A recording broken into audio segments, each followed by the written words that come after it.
the 10 greatest NBA Big Threes of all time. So with all the news about Kevin Durant joining the Warriors and all the talk about super teams in the NBA, I decided to make this video discussing what I thought the greatest Big Threes of all time were.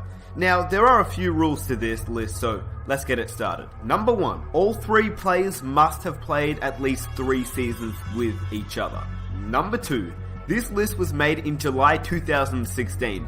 In other words, don't expect the Cleveland Cavaliers to be on this list or the Golden State Warriors to be on this list. Maybe I'll make this video again in a few years and we'll see some new Big Threes like Durant, Clay, and Curry, or Kyrie, LeBron, and Love. We'll see, but yeah, don't expect those teams to be on this list quite yet. Number 3, there are obviously different eras in this list. So when you talk about teams that have won championships in the 60s versus teams that didn't win championships in the 90s, the Big Threes may have actually been better, but they didn't end up winning a championship. So I based off who I thought would win if they played off against each other. Here are some honorable mentions. The Warriors with Marlon Hardaway and Richmond. Run TMC only lasted 2 seasons together, so they couldn't have made the list anyway. The 76ers with Dr. J, Moses Malone, and Andrew Toney. The Suns with Nash, Amari, and Sean Marion. The Kings with Webber, Bibby, and Peja Stojakovic. The Lakers with Kobe and Shaq. I mean, that's a big 2. They'd probably be on this list if there was another player that they could play with, but like I said, this isn't a big 2, it's a big 3. So they were definitely one of the greatest duos, but there wasn't really a third player to join them to be able to make it on the list. So let's get it started. Number 10, the Utah Jazz with Karl Malone, John Stockton, and Jeff Hornacek. Malone, Stockton, and Hornacek played together 6 seasons from 1994 to 2000. The duo of Stockton and Malone still form the deadliest pick and roll combination of all time, that we see so many duos try and form a similar 1-2 combination. Stockton is still the all-time leader in assists, and Malone is still in the top 10 in scoring of all time. Malone and Stockton look nothing alike on the outside, but on the inside they might as well have been born from the same womb. They were so on point with each and every play, but it wasn't until Hornacek came to town that they made their first finals appearance. Unfortunately, they were never able to win a championship, but this is easily the most accomplished trio in NBA history to never win a title together. They can thank Michael Jordan for that, as can Charles Barkley, Patrick Ewing, Clyde Drexler, and the 96 Seattle Supersonics. Number 9, the Detroit Pistons with Isaiah Thomas, Joe Dumars, and Bill Laimbeer. This Big 3 won 2 championships together. They were known as the Bad Boy Pistons for their rough style of play, sandwiched between the Lakers and the Celtics' dominance of the 1980s and the Chicago Bulls' run in the 1990s. The Pistons' 2 titles in 1989 and 90 are often viewed as a transitional period in NBA history, rather than a dynamic championship era in its own right. I put them on the list for the simple fact that they won 2 NBA championships, and obviously that's a great effort considering who they had to play up against. Number 8, the Los Angeles Lakers, with Wilt Chamberlain, Jerry West, and Gail Goodrich. This Big 3 played 3 seasons together, including the classic 1971-72 season, where they finished with a 69-13 record, and had a record 33-game win streak en route to Jerry West's one and only NBA championship. West and Gail Goodrich both averaged just under 26 points per game, and that season, West also averaged nearly 10 assists, and an aging Wilt Chamberlain averaged about 15 points and 18 rebounds. Number 7, the Boston Celtics with Ray Allen, Kevin Garnett, and Paul Pierce. This is the first Big 3 where the term became popular, and the ridiculous amount of rumors and hypothetical conversations of which players could join forces to form Big 3s really began.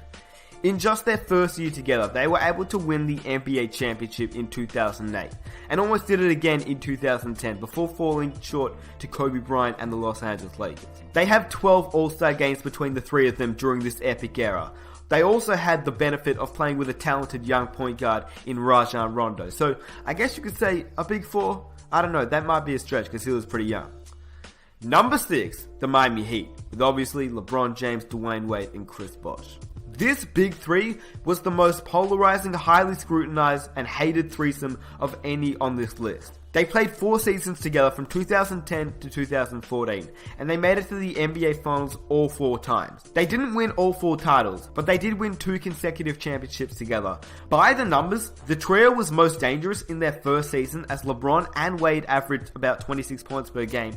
while Chris Bosh averaged about 19. But they really hit their stride in Season 3, where they won 66 games, had a 28-game win streak, and all three became scary efficient. During this time, LeBron won 2 MVPs and was at the apex of his game. This big three went to the All-Star game 9 times together, and probably would have made it up to 20 times together had LeBron not gone back home. I wish this big three would have stuck together. They were extremely fun to watch. Number 5, the Boston Celtics, with Larry Bird, Kevin McHale, and Robert Parrish. This big three played at a lengthy 12 seasons together, from 1980 to 1992. They won 3 NBA championships out of the 5 times that made it to the NBA Finals. Much like the Miami Heat, they had a 4-year stretch where they made it to the Finals every year and won 2 NBA championships. They also peaked in their 3rd year of that 4-year stretch and had an incredible 40-1 record at the Boston Garden, en route to an all-time great 1986 championship season. They also won a total of 85 playoff games together, and everyone knows that Larry could shoot, but he was also an underrated defender. McHale had some of the best post-up moves in the game, and Robert Parrish was a solid center locking down the middle. Number 4, the Los Angeles Lakers, with Magic Johnson, Kareem Abdul-Jabbar, and James Worthy. They played 7 seasons together from 1982 to 1989. They won 3 NBA championships together and made the NBA Finals 6 times. They also won 78 playoff games together as a collective unit. This was the Showtime Lakers at its best. They made basketball exciting to watch with Magic's passes, Worthy's dunks, and Jabbar's unique skyhook. It would truly be difficult to find a big three that was more unique and more talented than these guys. I mean, maybe if you found Kareem Abdul-Jabbar, Oscar Robertson, and Bob Dandridge all in their prime, yeah, that would have been pretty exciting. But unfortunately, when Kareem played with the Big O was at the end of his career. But imagine the Big O and Kareem Abdul-Jabbar together in their prime. Wow, that would be insane. Anyway, let's get on to number 3. Number 3, the Boston Celtics, with Bill Russell, Sam Jones, and John Havlicek. It was extremely hard to choose between Bill Russell's early trio with Cousy and Heinsohn or this one, but I believe that this was the better trio of players. Russell, Cousy, and Heinsohn played 7 years together from 1956 to 1963 and won a total of 6 NBA championships together. But the trio of Russell, Jones, and Hondo won an astonishing 7 NBA championships in 8 seasons together. Remembering though, the NBA only had 8 teams during this era, which is why they weren't number 2 on this list. All these players in Russell, Jones, and Havlicek were first ballot Hall of Famers, and they were also all NBA first team members, so definitely a great big three. Number 2, the San Antonio Spurs, with Tim Duncan, Tony Parker, and Manu Ginobili.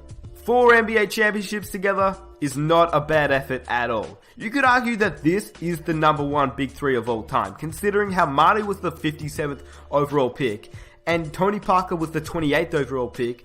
This trio was never meant to turn out this great. But now that Timmy D is retired, this big three will truly be missed. The big three of Manu, Tim, and Tony Parker have won 4 NBA championships together. The fact that this trio have stayed together for so long is a testament to their character and willingness to sacrifice points and salary. Let's be honest, we will never see another trio stay this long together and win this long together for a very, very long time. Number 1, you guessed it, the Chicago Bulls, with Dennis Rodman, Scottie Pippen, and of course, Michael Jordan. This crew was only together for 3 years, but they made every second count. Jordan was the ultimate alpha dog, Pippen was the best sidekick in NBA history, and Rodman was a rebounding machine, great defender, and physical presence who aggravated Karl Malone so much that he got inside his head during the NBA Finals series versus the Utah Jazz, not to mention on multiple occasions. In just their first season together, the Bulls set the NBA mark at the time for the most amount of wins in a season, going 72-10, which obviously was now broken by the Golden State Warriors. But the Chicago Bulls trio won the title all 3 years that they were together. Pretty impressive. Every year Jordan made it to the NBA Finals, he never lost, which is why he's the GOAT. Anyway, I hope you guys enjoyed this video. If you want to see more videos just like this one, be sure to subscribe. I make a whole bunch of NBA videos just like this one, so yeah, definitely, if you guys like this type of content, definitely hit that subscribe button. And for my current subscribers, I really appreciate all the support that you guys show me every single video, which is awesome. So yeah, really, really appreciate it. If you guys want to leave a like, I'd also appreciate it. It just shares the video around so that more people can see it. And yeah, if you're new, I make a whole bunch of NBA videos as well. And I'll also have some NBA 2K17 videos coming out soon, so look out for that. Let me know what video you want to see next, and I'll catch you guys in the next one.